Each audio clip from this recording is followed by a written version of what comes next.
5. By 8 o'clock the light was failing. The loudspeaker in the tower of the Stokepoges clubhouse began, in a more than human tenor, to announce the closing of the courses.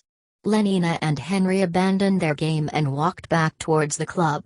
From the grounds of the Internal and External Secretion Trust came the lowing of those thousands of cattle which provided, with their hormones and their milk, the raw materials for the great factory at Farnham Royal.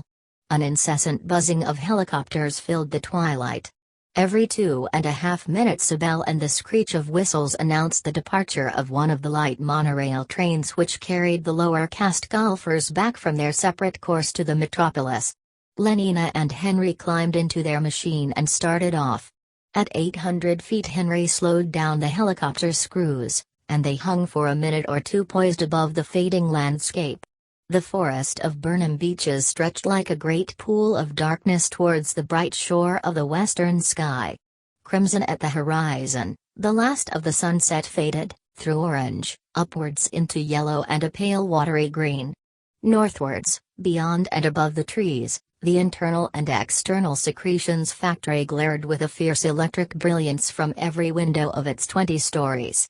Beneath them lay the buildings of the golf club, the huge lower caste barracks, and, on the other side of a dividing wall, the smaller houses reserved for Alpha and Beta members. The approaches to the monorail station were black with the ant-like pullulation of lower caste activity. From under the glass vault a lighted train shot out into the open. Following its southeasterly course across the dark plain, their eyes were drawn to the majestic buildings of the Slough Crematorium. For the safety of night-flying planes, its 4 tall chimneys were floodlighted and tipped with crimson danger signals. It was a landmark. "Why do the smokestacks have those things like balconies around them?" inquired Lenina. "Phosphorus recovery," explained Henry telegraphically. On their way up the chimney the gases go through 4 separate treatments. P2O5 used to go right out of circulation every time they cremated someone. Now they recover over 98% of it. More than 1.5 kilos per adult corpse. Which makes the best part of 400 tons of phosphorus every year from England alone. Henry spoke with a happy pride, rejoicing wholeheartedly in the achievement, as though it had been his own. "Fine to think we can go on being socially useful even after we're dead. Making plants grow." Lenina, meanwhile, had turned her eyes away and was looking perpendicularly downwards at the monorail station. "Fine," she agreed. "But queer that alphas and betas won't make any more plants grow than those nasty little gammas and deltas and epsilons down there." "All men are physico-chemically equal," said Henry sententiously. "Besides, even epsilons perform indispensable services." "Even an epsilon?" Lenina suddenly remembered an occasion when, as a little girl at school, she had woken up in the middle of the night and become aware, for the first time, of the whispering that had haunted all her sleeps. She saw again the beam of moonlight, the row of small white beds, heard once more the soft, soft voice that said, the words were there, unforgotten, unforgettable after so many night-long repetitions, "Everyone works for everyone else. We can't do without anyone. Even epsilons are useful. We couldn't do without epsilons. Everyone works for everyone else. We can't do without anyone." Lenina remembered her first shock of fear and surprise, her speculations through half a wakeful hour, and then, under the influence of those endless repetitions, the gradual soothing of her mind, the soothing, the smoothing, the stealthy creeping of sleep. "I suppose epsilons don't really mind being epsilons," she said aloud. "Of course they don't. How can they? They don't know what it's like being anything else. We'd mind, of course. But then we've been differently conditioned. Besides, we start with a different heredity." "I'm glad I'm not an epsilon," said Lenina, with conviction. "And if you were an epsilon," said Henry, "your conditioning would have made you no less thankful that you weren't a beta or an alpha." He put his forward propeller into gear and headed the machine towards London. Behind them, in the west, the crimson and orange were almost faded, a dark bank of cloud had crept into the zenith. As they flew over the crematorium, The plane shot upwards on the column of hot air rising from the chimneys, only to fall as suddenly when it passed into the descending chill beyond. "What a marvelous switchback!" Lenina laughed delightedly. But Henry's tone was almost, for a moment, melancholy. "Do you know what that switchback was?" he said. "It was some human being finally and definitely disappearing. Going up in a squirt of hot gas. It would be curious to know who it was, a man or a woman, an alpha or an epsilon." He sighed. Then, in a resolutely cheerful voice, "Anyhow," he concluded, "there's one thing we can be certain of, whoever he may have been, he was happy when he was alive." "Everybody's happy now." "Yes, everybody's happy now," echoed Lenina. They had heard the words repeated 150 times every night for 12 years. Landing on the roof of Henry's 40-story apartment house in Westminster, they went straight down to the dining hall. There, in a loud and cheerful company, they ate an excellent meal. Soma was served with the coffee. Lenina took 2 half-gram tablets and Henry 3. At 9:20 they walked across the street to the newly opened Westminster Abbey Cabaret. It was a night almost without clouds, moonless and starry, but of this on the whole depressing fact Lenina and Henry were fortunately unaware. The electric sky signs effectively shut off the outer darkness. Calvin Stopes and his 16 saxophonists. From the facade of the new abbey the giant letters invitingly glared. London's finest scent and color organ. All the latest synthetic music. They entered. The air seemed hot and somehow breathless with the scent of ambergris and sandalwood. On the domed ceiling of the hall, the color organ had momentarily painted a tropical sunset. The 16 saxophonists were playing an old favorite, "There Ain't No Bottle in All the World Like That Dear Little Bottle of Mine." 400 couples were five-stepping round the polished floor. Lenina and Henry were soon the 401st. The saxophones wailed like melodious cats under the moon, moaned in the alto and tenor registers as though the little death were upon them. Rich with a wealth of harmonics, their tremulous chorus mounted towards a climax, louder and ever louder until at last, with a wave of his hand, the conductor let loose the final shattering note of ether music and blew the 16 merely human blowers clean out of existence. Thunder in A-flat major. And then, in all but silence, in all but darkness, there followed a gradual detergescence, a diminuendo sliding gradually, through quarter tones, down to a faintly whispered dominant chord that lingered on, while the 5/4 rhythm still pulsed below, charging the darkened seconds with an intense expectancy. And at last expectancy was fulfilled. There was a sudden explosive sunrise, and simultaneously, the 16 burst into song. "Bottle of mine, it's you I've always wanted. Bottle of mine, why was I ever decanted?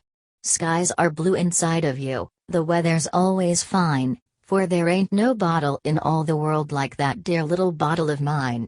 Five-stepping with the other 400 round and round Westminster Abbey, Lenina and Henry were yet dancing in another world, the warm, the richly colored, the infinitely friendly world of Soma Holiday. How kind, how good-looking, how delightfully amusing everyone was. "Bottle of mine, it's you I've always wanted." But Lenina and Henry had what they wanted. They were inside, here and now, safely inside with the fine weather, the perennially blue sky. And when, exhausted, the 16 had laid by their saxophones and the synthetic music apparatus was producing the very latest in slow Malthusian blues, they might have been twin embryos gently rocking together on the waves of a bottled ocean of blood surrogate. "Good night, dear friends. Good night, dear friends." The loudspeakers veiled their commands in a genial and musical politeness. "Good night, dear friends." Obediently, with all the others, Lenina and Henry left the building. The depressing stars had traveled quite some way across the heavens. But though the separating screen of the sky signs had now to a great extent dissolved, the two young people still retained their happy ignorance of the night. Swallowing half an hour before closing time, that second dose of Soma had raised a quite impenetrable wall between the actual universe and their minds. Bottled, they crossed the street, bottled, They took the lift up to Henry's room on the 28th floor. And yet, bottled as she was, and in spite of that second gram of soma, Lenina did not forget to take all the contraceptive precautions prescribed by the regulations. Years of intensive hypnopedia and, from 12 to 17, Malthusian drill 3 times a week had made the taking of these precautions almost as automatic and inevitable as blinking. "Oh, and that reminds me," she said, as she came back from the bathroom, "Fanny Crown wants to know where you found that lovely green Maraca surrogate cartridge belt you gave me." Section 2 alternate Thursdays were Bernard's Solidarity Service days. After an early dinner at the Aphrodisium, to which Helrenholtz had recently been elected under Rule 2, he took leave of his friend and, hailing a taxi on the roof, told the man to fly to the Fordson Community Singery. The machine rose a couple of 100 meters, then headed eastwards, and as it turned, there before Bernard's eyes, gigantically beautiful, was the Singery. Floodlighted, its 320 meters of white Carrara surrogate gleamed with a snowy incandescence over Ludgate Hill. At each of the 4 corners of its helicopter platform an immense T shone crimson against the night, and from the mouths of 24 vast golden trumpets rumbled a solemn synthetic music. "Damn, I'm late," Bernard said to himself as he first caught sight of Big Henry, the Singery clock. And sure enough, as he was paying off his cab, Big Henry sounded the hour. "Ford," sang out an immense bass voice from all the golden trumpets. "Ford, Ford, Ford." 9 times. Bernard ran for the lift. The great auditorium for Ford's Day celebrations and other massed community sings was at the bottom of the building. Above it, 100 to each floor, were the 7,000 rooms used by solidarity groups for their fortnight services. Bernard dropped down to floor 33, hurried along the corridor, stood hesitating for a moment outside room 3210, then, having wound himself up, opened the door and walked in. Thank Ford. He was not the last. 3 chairs of the 12 arranged round the circular table were still unoccupied. He slipped into the nearest of them as inconspicuously as he could, unprepared to frown at the yet later comers whenever they should arrive. Turning towards him, "What were you playing this afternoon?" the girl on his left inquired. "Obstacle, or electromagnetic?" Bernard looked at her. "Ford." It was Morgana Rothschild, and blushingly had to admit that he had been playing neither. Morgana stared at him with astonishment. There was an awkward silence. Then pointedly she turned away and addressed herself to the more sporting man on her left. A good beginning for a solidarity service, thought Bernard miserably, and foresaw for himself yet another failure to achieve atonement. If only he had given himself time to look around instead of scuttling for the nearest chair. He could have sat between Fifi Bradeloff and Joanna Diesel. Instead of which he had gone and blindly planted himself next to Morgana. Morgana. Ford. Those black eyebrows of hers, that eyebrow, rather, for they met above the nose. Ford. And on his right was Clara Detterding. True, Clara's eyebrows didn't meet. But she was really too pneumatic. Whereas Fifi and Joanna were absolutely right. Plump, blonde, not too large. And it was that great lout, Tom Kawaguchi, who now took the seat between them. The last arrival was Sarojini Engels. "You're late," said the president of the group severely. "Don't let it happen again." Sarojini apologized and slid into her place between Jim Bokanovsky and Herbert Bakunin. The group was now complete, the solidarity circle perfect and without flaw. Man, woman, man, in a ring of endless alternation round the table. 12 of them ready to be made one, waiting to come together, to be fused, to lose their 12 separate identities in a larger being. The president stood up, made the sign of the T and, switching on the synthetic music, let loose the soft indefatigable beating of drums and a choir of instruments near wind and superstring that plangently repeated and repeated the brief and unescapably haunting melody of the first solidarity hymn. Again, again, and it was not the ear that heard the pulsing rhythm, it was the midriff, the wail and clang of those recurring harmonies haunted, not the mind, but the yearning bowels of compassion. The president made another sign of the T and sat down. The service had begun. The dedicated Soma tablets were placed in the center of the table. The loving cup of strawberry ice cream Soma was passed from hand to hand and, with the formula, "I drink to my annihilation," 12 times quaffed. Then to the accompaniment of the synthetic orchestra the first solidarity hymn was sung. Ford, we are 12, oh, make us one, like drops within the social river, oh, make us now together run as swiftly as thy shining flivver. 12 yearning stanzas. And then the loving cup was passed a second time. I drink to the greater being was now the formula. All drank. Tirelessly the music played. The drums beat. The crying and clashing of the harmonies were an obsession in the melted bowels. The second solidarity hymn was sung. Come, greater being, social friend, annihilating 12 in one. We long to die, for when we end, our larger life has but begun. Again 12 stanzas. By this time the Soma had begun to work. Eyes shone, cheeks were flushed, the inner light of universal benevolence broke out on every face in happy, friendly smiles. Even Bernard felt himself a little melted. When Morgana Rothschild turned and beamed at him, he did his best to beam back. But the eyebrow, that black 2 in 1, alas, it was still there, he couldn't ignore it, couldn't, however hard he tried. The melting hadn't gone far enough. Perhaps if he had been sitting between Fifi and Joanna. For the third time the loving cup went round. I drink to the imminence of his coming, said Morgana Rothschild, whose turn it happened to be to initiate the circular rite. Her tone was loud, exultant. She drank and passed the cup to Bernard. I drink to the imminence of his coming, he repeated, with a sincere attempt to feel that the coming was imminent, but the eyebrow continued to haunt him, and the coming, so far as he was concerned, was horribly remote. He drank and handed the cup to Clara Detterding. It'll be a failure again, he said to himself. I know it will. But he went on doing his best to beam. The loving cup had made its circuit. Lifting his hand, the president gave a signal, the chorus broke out into the third solidarity hymn. Feel how the greater being comes. Rejoice and, in rejoicings, die. Melt in the music of the drums. For I am you and you are I. As verse succeeded verse the voices thrilled with an ever intenser excitement. The sense of the coming's imminence was like an electric tension in the air. The president switched off the music and, with the final note of the final stanza, there was absolute silence, the silence of stretched expectancy, quivering and creeping with a galvanic life.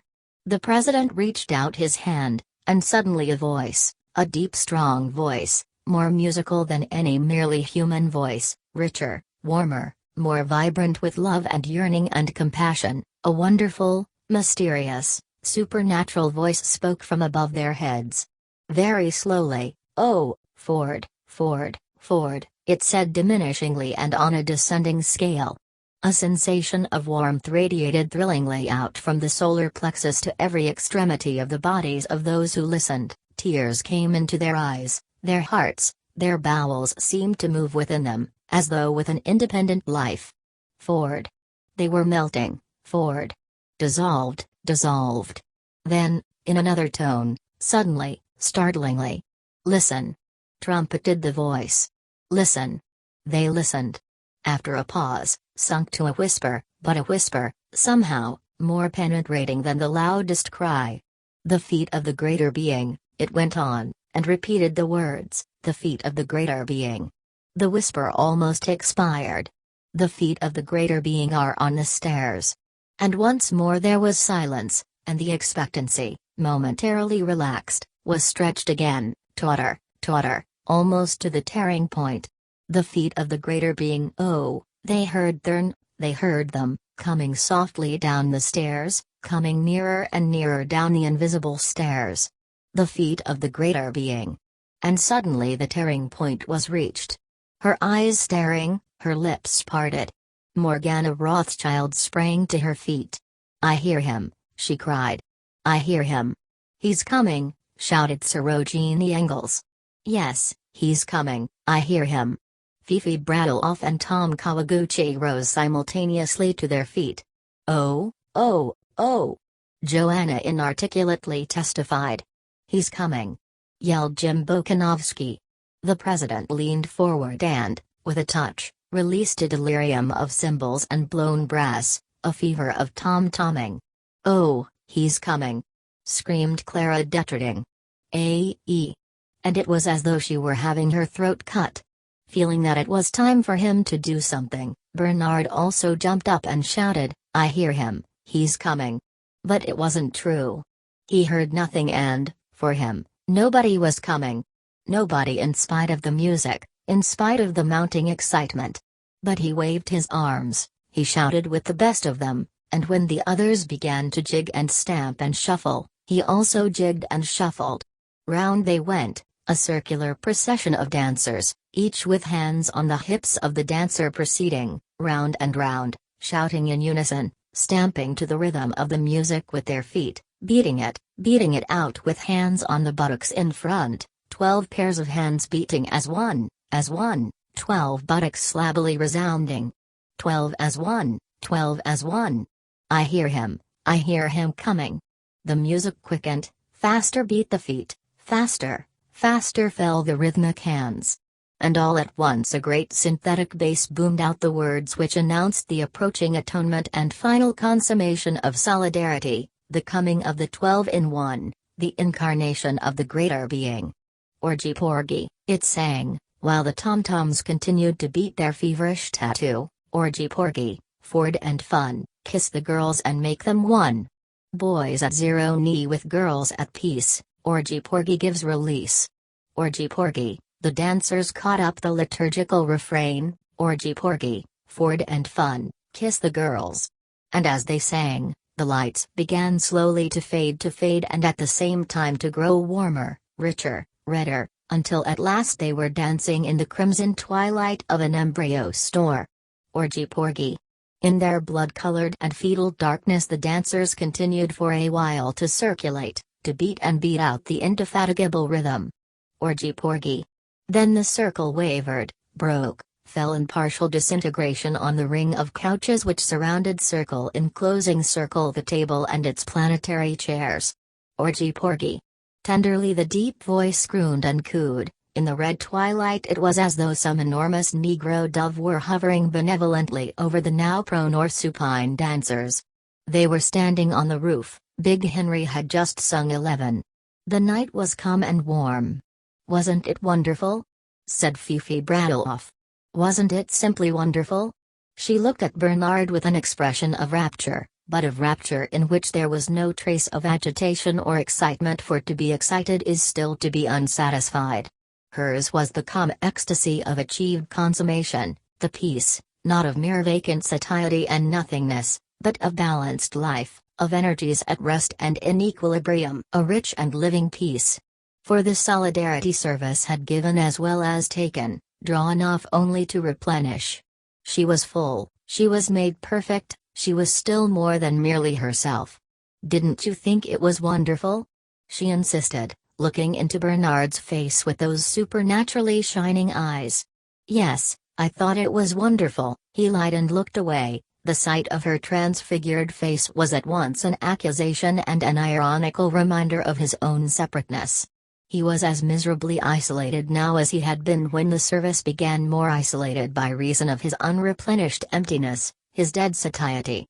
Separate and unatoned, while the others were being fused into the greater being, alone even in Morgana's embrace, much more alone, indeed, more hopelessly himself than he had ever been in his life before.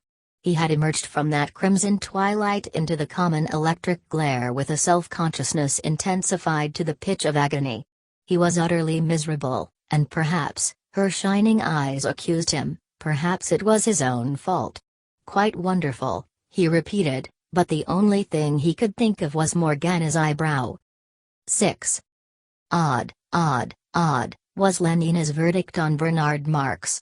So odd, indeed, that in the course of the succeeding weeks she had wondered more than once whether she shouldn't change her mind about the New Mexico holiday, and go instead to the North Pole with Benito Hoover.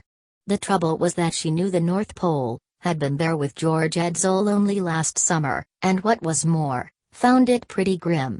Nothing to do, and the hotel too hopelessly old-fashioned, no television laid on in the bedrooms, no scent organ, only the most putrid synthetic music, and not more than 25 escalator squash courts for over 200 guests. No, decidedly she couldn't face the North Pole again. Added to which, she had only been to America once before.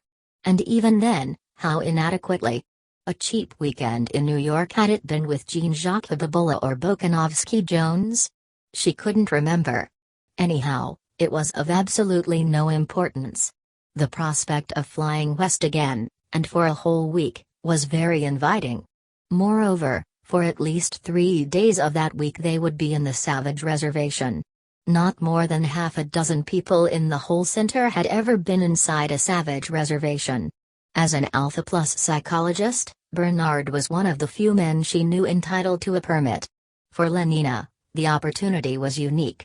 And yet, so unique also was Bernard's oddness that she had hesitated to take it, had actually thought of risking the pull again with funny old Benito. At least Benito was normal. Whereas Bernard, alcohol in his blood surrogate, was Fanny's explanation of every eccentricity. But Henry, with whom, one evening when they were in bed together, Lenina had rather anxiously discussed her new lover, Henry had compared poor Bernard to a rhinoceros. "You can't teach a rhinoceros tricks," he had explained in his brief and vigorous style. "Some men are almost rhinoceroses, they don't respond properly to conditioning. Poor devils. Bernard's one of them. Luckily for him, he's pretty good at his job. Otherwise the director would never have kept him. However," he added consolingly, "I think he's pretty harmless. Pretty harmless, perhaps, but also pretty disquieting. That mania, to start with, for doing things in private. Which meant, in practice, not doing anything at all. For what was there that one could do in private? Apart, of course, from going to bed, but one couldn't do that all the time. Yes, what was there? Precious little. The first afternoon they went out together was particularly fine. Lenina had suggested a swim at Torquay Country Club followed by dinner at the Oxford Union. But Bernard thought there would be too much of a crowd. Then what about a round of electromagnetic golf at St. Andrews? But again, Bernard considered that electromagnetic golf was a waste of time. Then what's time for? Asked Lenina in some astonishment. Apparently, for going walks in the Lake District, for that was what he now proposed. Land on the top of Skiddaw and walk for a couple of hours in the heather. Alone with you, Lenina. But, Bernard, we shall be alone all night. Bernard blushed and looked away. I meant, alone for talking, he mumbled. Talking? But what about? Walking and talking, that seemed a very odd way of spending an afternoon. In the end she persuaded him, much against his will, to fly over to Amsterdam to see the semi-demi-finals of the Women's Heavyweight Wrestling Championship. In a crowd, he grumbled. As usual. He remained obstinately gloomy the whole afternoon, wouldn't talk to Lenina's friends, of whom they met dozens in the ice cream soma bar between the wrestling bouts, and in spite of his misery absolutely refused to take the half-gram raspberry sundae which she pressed upon him. I'd rather be myself, he said. Myself and nasty. Not somebody else, however jolly. A gram in time saves 9, said Lenina, producing a bright treasure of sleep-taught wisdom. Bernard pushed away the proffered glass impatiently. Now don't lose your temper, she said. Remember 1 cubic centimeter cures 10 gloomy sentiments. Oh, for Ford's sake, be quiet. He shouted. Lenina shrugged her shoulders. A gram is always better than a damn, she concluded with dignity, and drank the sundae herself. On their way back across the channel, Bernard insisted on stopping his propeller and hovering on his helicopter screws within 100 feet of the waves. The weather had taken a change for the worse, a southwesterly wind had sprung up, the sky was cloudy. Look, he commanded. But it's horrible, said Lenina, shrinking back from the window. She was appalled by the rushing emptiness of the night, by the black foam-flecked water heaving beneath them, by the pale face of the moon, so haggard and distracted among the hastening clouds. Let's turn on the radio. Quick! She reached for the dialing knob on the dashboard and turned it at random. Skies are blue inside of you, saying 16 tremoloing falsettos, the weather's always. Then a hiccup and silence. Bernard had switched off the current. I want to look at the sea in peace, he said. One can't even look with that beastly noise going on. But it's lovely. And I don't want to look. But I do, he insisted. It makes me feel as though. He hesitated, searching for words with which to express himself, as though I were more me, if you see what I mean. More on my own, not so completely a part of something else. Not just a cell in the social body. Doesn't it make you feel like that, Lenina? But Lenina was crying. It's horrible, she kept repeating. And how can you talk like that about not wanting to be a part of the social body? After all, everyone works for everyone else. We can't do without anyone. Even epsilons. Yes, I know, said Bernard derisively. Even epsilons are useful. So am I, and I damned well wish I weren't. Lenina was shocked by his blasphemy. Bernard. She protested in a voice of amazed distress. How can you? In a different key, how can I? He repeated meditatively. No, the real problem is, how is it that I can't, or rather because, after all, I know quite well why I can't. What would it be like if I could, if I were free, not enslaved by my conditioning? But, Bernard, you're saying the most awful things. Don't you wish you were free, Lenina? I don't know what you mean. I am free. Free to have the most wonderful time. Everybody's happy nowadays. He laughed. Yes, everybody's happy nowadays. We begin giving the children that at 5. But wouldn't you like to be free to be happy in some other way, Lenina? In your own way, for example, not in everybody else's way. I don't know what you mean, she repeated. Then, turning to him, oh, do let's go back, Bernard, she besought. I do so hate it here. Don't you like being with me? But of course, Bernard. It's this horrible place. I thought we'd be more together here with nothing but the sea and moon. More together than in that crowd, or even in my rooms. Don't you understand that? I don't understand anything, she said with decision, determined to preserve her incomprehension intact. Nothing. Least of all, she continued in another tone, why you don't take soma when you have these dreadful ideas of yours. You'd forget all about them. And instead of feeling miserable, you'd be jolly. So jolly, she repeated and smiled, for all the puzzled anxiety in her eyes, with what was meant to be an inviting and voluptuous cajolery. He looked at her in silence, his face unresponsive and very grave, looked at her intently. After a few seconds Lenina's eyes flinched away, she uttered a nervous little laugh, tried to think of something to say and couldn't. The silence prolonged itself. When Bernard spoke at last, it was in a small tired voice. All right then, he said, we'll go back. And stepping hard on the accelerator, he sent the machine rocketing up into the sky. At 4,000 he started his propeller. They flew in silence for a minute or two. Then, suddenly, Bernard began to laugh. Rather oddly, Lenina thought, but still, it was laughter. Feeling better? She ventured to ask. For answer, he lifted one hand from the controls and, slipping his arm around her, began to fondle her breasts. Thank Ford, she said to herself, he's all right again. Half an hour later they were back in his rooms. Bernard swallowed 4 tablets of soma at a gulp, turned on the radio and television and began to undress. Well, Lenina inquired, with significant archness when they met next afternoon on the roof, did you think it was fun yesterday? Bernard nodded. They climbed into the plane. A little jolt, and they were off. Everyone says I'm awfully pneumatic, said Lenina reflectively, patting her own legs. Awfully. But there was an expression of pain in Bernard's eyes. Like meat, he was thinking. She looked up with a certain anxiety. But you don't think I'm too plump, Do you? He shook his head. Like so much meat. You think I'm all right? Another nod. In every way? Perfect, he said aloud. And inwardly. She thinks of herself that way. She doesn't mind being meat. Lenina smiled triumphantly. But her satisfaction was premature.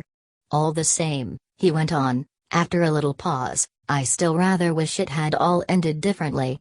Differently? Were there other endings? I didn't want it to end with our going to bed, he specified. Lenina was astonished. Not at once, not the first day. But then what? He began to talk a lot of incomprehensible and dangerous nonsense. Lenina did her best to stop the ears of her mind, but every now and then a phrase would insist on becoming audible. To try the effect of arresting my impulses, she heard him say. The words seemed to touch a spring in her mind. Never put off till tomorrow the fun you can have today, she said gravely. 200 repetitions, twice a week from 14 to 16 and a half, was all his comment. The mad bad talk rambled on. I want to know what passion is, she heard him saying. I want to feel something strongly. When the individual feels, the community reels, Lenina pronounced. Well, why shouldn't it reel a bit? Bernard. But Bernard remained unabashed. Adults intellectually and during working hours, he went on. Infants where feeling and desire are concerned. Our Ford loved infants. Ignoring the interruption. It suddenly struck me the other day, continued Bernard, that it might be possible to be an adult all the time. I don't understand. Lenina's tone was firm. I know you don't. And that's why we went to bed together yesterday like infants instead of being adults and waiting. But it was fun, Lenina insisted. Wasn't it? Oh, the greatest fun, he answered, but in a voice so mournful, with an expression so profoundly miserable, that Lenina felt all her triumph suddenly evaporate. Perhaps he had found her too plump, after all. I told you so, was all that Fanny said, when Lenina came and made her confidences. It's the alcohol they put in his surrogate. All the same, Lenina insisted. I do like him. He has such awfully nice hands. And the way he moves his shoulders, that's very attractive. She sighed. But I wish he weren't so odd. Section 2. Halting for a moment outside the door of the director's room, Bernard drew a deep breath and squared his shoulders, bracing himself to meet the dislike and disapproval which he was certain of finding within. He knocked and entered. A permit for you to initial, Director, he said as airily as possible, and laid the paper on the writing table. The director glanced at him sourly. But the stamp of the World Controller's office was at the head of the paper and the signature of Mustafa Mond, bold and black, across the bottom. Everything was perfectly in order. The director had no choice. He penciled his initials, two small pale letters abject, at the feet of Mustafa Mond and was about to return the paper without a word of comment or genial forward speed, when his eye was caught by something written in the body of the permit. For the New Mexican reservation? He said, and his tone, the face he lifted to Bernard, expressed a kind of agitated astonishment. Surprised by his surprise, Bernard nodded. There was a silence. The director leaned back in his chair, frowning. How long ago was it? He said, speaking more to himself than to Bernard. 20 years, I suppose. Nearer 25. I must have been your age. He sighed and shook his head. Bernard felt extremely uncomfortable. A man so conventional, so scrupulously correct as the director, and to commit so gross a solecism. LT made him want to hide his face, to run out of the room. Not that he himself saw anything intrinsically objectionable in people talking about the remote past, that was one of those hypnopedic prejudices he had, so he imagined, completely got rid of. What made him feel shy was the knowledge that the director disapproved and yet had been betrayed into doing the forbidden thing. Under what inward compulsion? Through his discomfort, Bernard eagerly listened. I had the same idea as you, the director was saying. Wanted to have a look at the savages. Got a permit for New Mexico and went there for my summer holiday. With the girl I was having at the moment. She was a beta minus, and I think, He shut his eyes. I think she had yellow hair. Anyhow, she was nomadic, particularly nomadic, I remember that. Well, we went there, and we looked at the savages, and we rode about on horses and all that. And then it was almost the last day of my leave then. Well, she got lost. We'd gone riding up one of those revolting mountains, and it was horribly hot and oppressive, and after lunch we went to sleep. Or at least I did. She must have gone for a walk, alone. At any rate, when I woke up, she wasn't there. And the most frightful thunderstorm I've ever seen was just bursting on us. And it poured and roared and flashed, and the horses broke loose and ran away, and I fell down, trying to catch them, and hurt my knee, so that I could hardly walk. Still, I searched and I shouted and I searched. But there was no sign of her. Then I thought she must have gone back to the rest house by herself. So I crawled down into the valley by the way we had come. My knee was agonizingly painful, and I'd lost my soma. It took me hours. I didn't get back to the rest house till after midnight. And she wasn't there, the director repeated. There was a silence. Well, he resumed at last, the next day there was a search. But we couldn't find her. She must have fallen into a gully somewhere, or been eaten by a mountain lion. Ford knows. Anyhow, it was horrible. It upset me very much at the time. More than it ought to have done, I dare say. Because, after all, it's the sort of accident that might have happened to anyone, and, of course, the social body persists although the component cells may change. But this sleep-taught consolation did not seem to be very effective. Shaking his head, I actually dream about it sometimes, the director went on in a low voice. Dream of being woken up by that peal of thunder and finding her gone, dream of searching and searching for her under the trees. He lapsed into the silence of reminiscence. You must have had a terrible shock, said Bernard, almost enviously.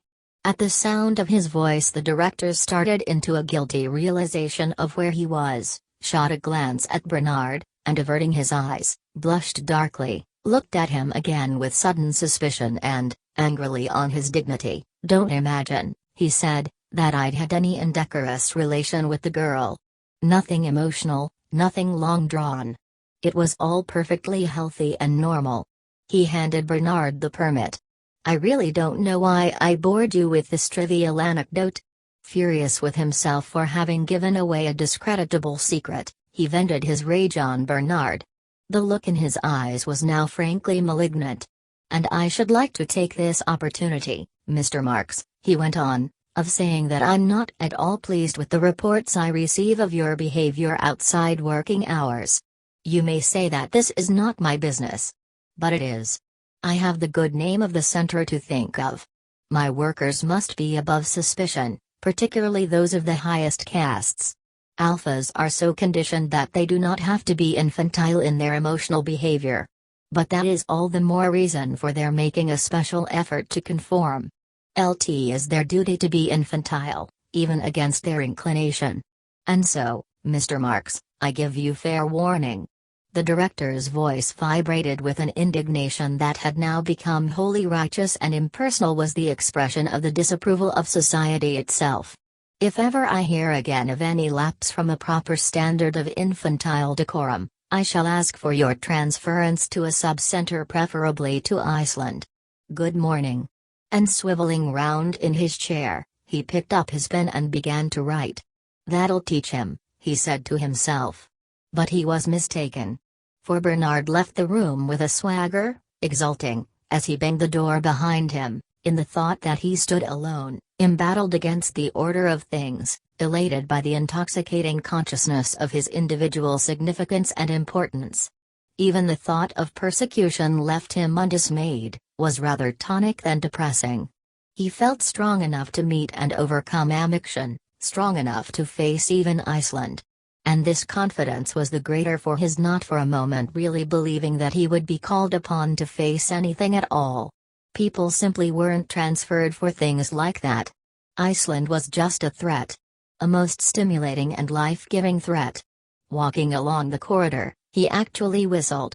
Heroic was the account he gave that evening of his interview with the DHC, whereupon, it concluded, I simply told him to go to the bottomless past and marched out of the room. And that was that. He looked at Helmholtz Watson expectantly, awaiting his due reward of sympathy, encouragement, admiration. But no word came. Helmholtz sat silent, staring at the floor. He liked Bernard, he was grateful to him for being the only man of his acquaintance with whom he could talk about the subjects he felt to be important. Nevertheless, there were things in Bernard which he hated. This boasting, for example. And the outbursts of an abject self-pity with which it alternated. And his deplorable habit of being bold after the event, and full, in absence, of the most extraordinary presence of mind. He hated these things just because he liked Bernard. The seconds passed. Helmholtz continued to stare at the floor. And suddenly Bernard blushed and turned away. Section 3. The journey was quite uneventful.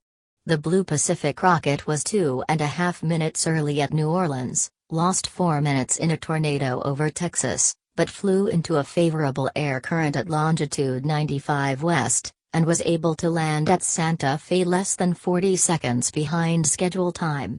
40 seconds on a 6.5-hour flight. Not so bad, Lenina conceded. They slept that night at Santa Fe. The hotel was excellent, incomparably better, for example, than that horrible Aurora Bora Palace in which Lenina had suffered so much the previous summer. Liquid air, television, vibro-vacuum massage, radio, boiling caffeine solution, hot contraceptives, and 8 different kinds of scent were laid on in every bedroom. The synthetic music plant was working as they entered the hall and left nothing to be desired. A notice in the lift announced that there were 60 escalator squash racket courts in the hotel, and that obstacle and electromagnetic golf could both be played in the park. But it sounds simply too lovely, cried Lenina. I almost wish we could stay here. 60 escalator squash courts. There won't be any in the reservation, Bernard warned her.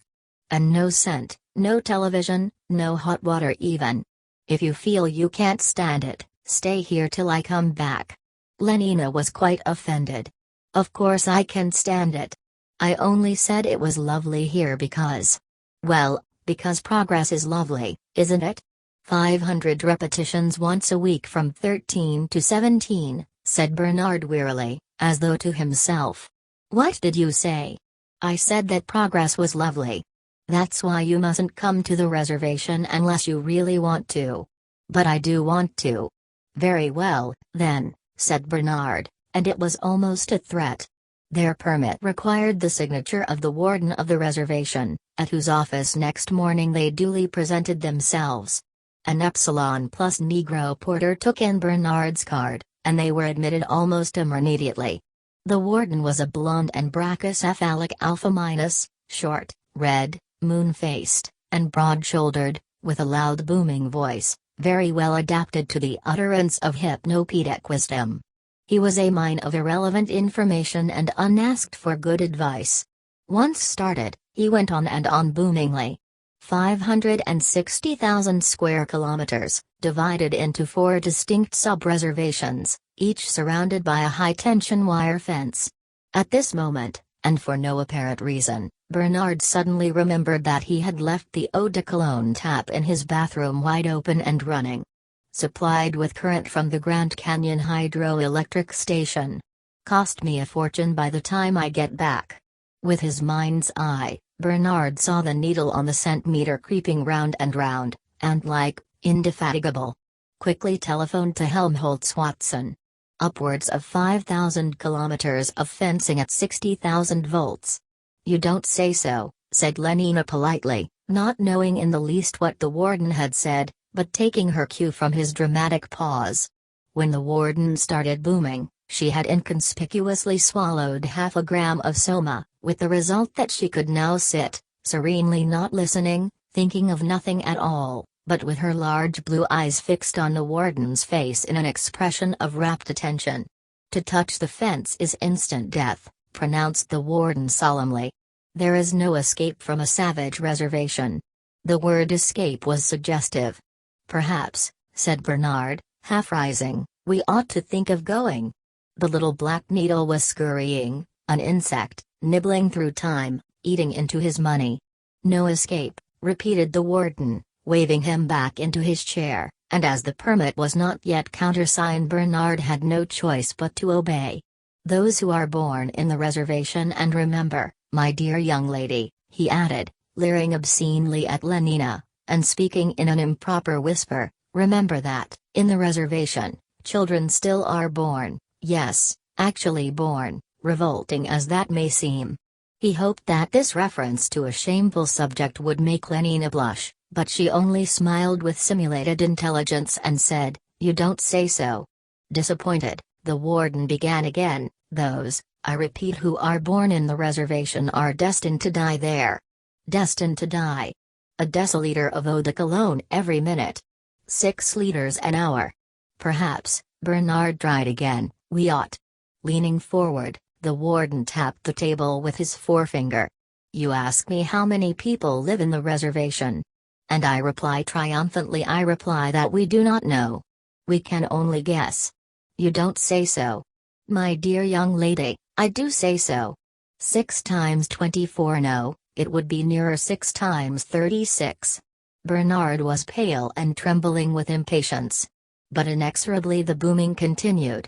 "About 60,000 Indians and half-breeds. Absolute savages. Our inspectors occasionally visit. Otherwise, no communication whatever with the civilized world.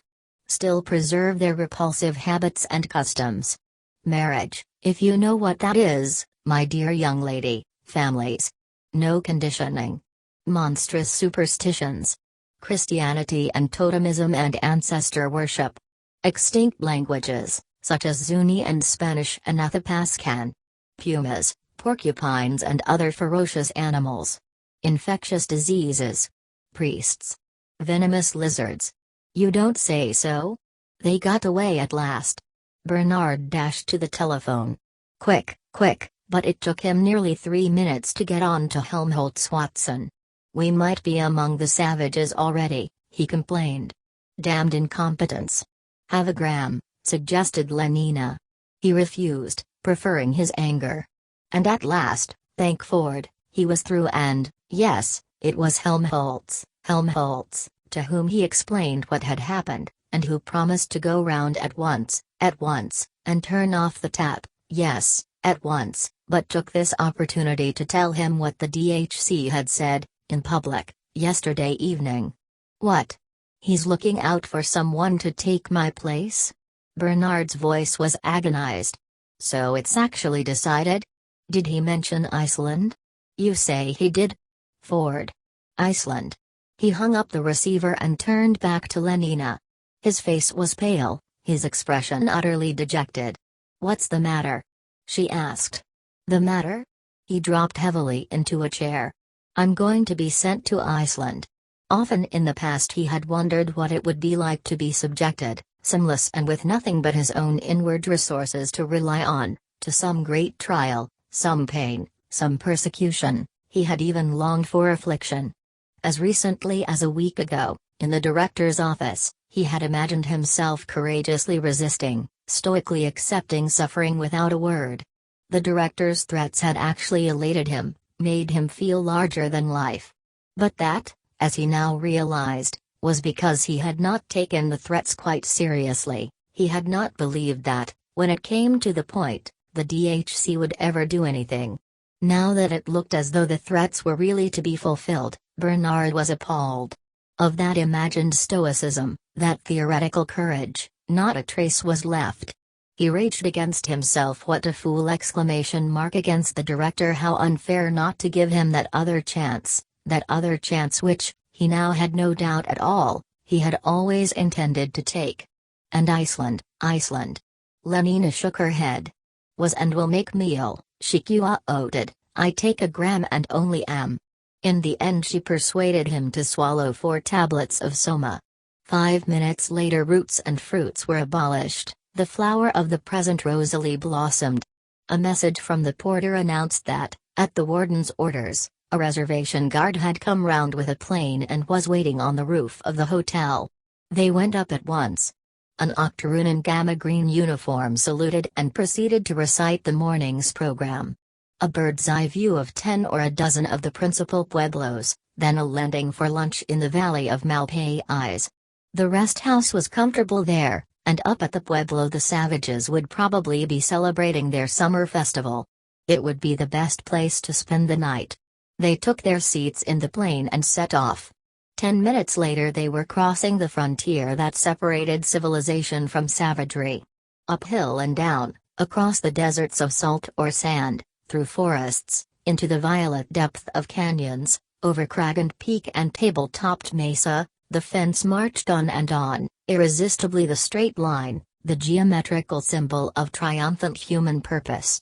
And at its foot, here and there, a mosaic of white bones, a still unrotted carcass dark on the tawny ground marked the place where deer or steer, puma or porcupine or coyote, or the greedy turkey buzzards drawn down by the whiff of carrion and fulminated as though by a poetic justice, had come too close to the destroying wires. "They never learn," said the green uniformed pilot, pointing down at the skeletons on the ground below them. "And they never will learn," he added and laughed, as though he had somehow scored a personal triumph over the electrocuted animals. Bernard also laughed. After 2 grams of soma the joke seemed, for some reason, good. Laughed and then, almost immediately, dropped off to sleep, and sleeping was carried over Taos and Tisac, over Namb and Picuras and Bojoic, over Sia and Coquiti, over Laguna and Acoma and the Enchanted Mesa, over Zuni and Cibola and Dojo Caliti, and woke at last to find the machine standing on the ground, Lenina carrying the suitcases into a small square house, and the gamma green octoroon talking incomprehensibly with a young Indian. "Malpais," explained the pilot, as Bernard stepped out. "This is the rest house. And there's a dance this afternoon at the pueblo. He'll take you there." He pointed to the sullen young savage. "Funny, I expect." He grinned. "Everything they do is funny." And with that he climbed into the plane and started up the engines. "Back tomorrow. And remember," he added reassuringly to Lenina, "they're perfectly tame, savages won't do you any harm. They've got enough experience of gas bombs to know that they mustn't play any tricks." Still laughing, he threw the helicopter screws into gear, accelerated, and was gone.